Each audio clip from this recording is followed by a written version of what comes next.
And we're back to Who Wants to Be a Mathematician. I'm your host, Mr. Hill. We're going back to Packet 3.2 families of graphs, and in this video we're going to be talking about good old parent graph and absolute value. Holy yikes, let's pull it up and see what it looks like. So here we go. We got our little absolute value going on. So here we go. Step 1 is you're going to graph this on this axis.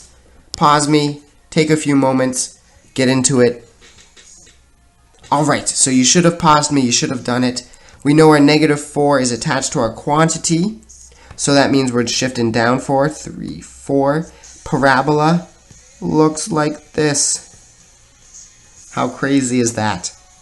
But now, what happens when that whole thing is inside our absolute value? So now we're going to graph this over here.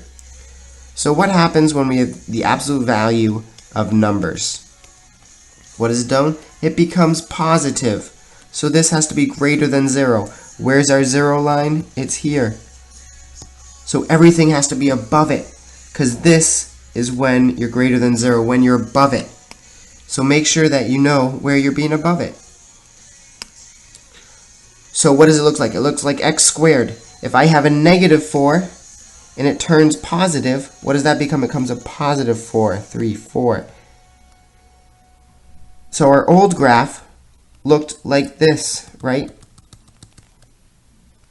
But we can't have anything negative, so this dotted line has got to go somewhere.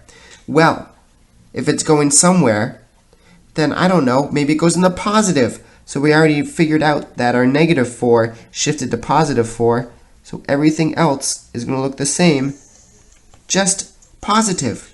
So you took this dotted line here, and you just like, whoop, I'm going up there. So there you have it. Your absolute value of the quantity x squared minus 4 is a lovely bat boomerang. How cool is that? Totally awesome. Everyone loves Batman. There you have it. Graph and absolute value.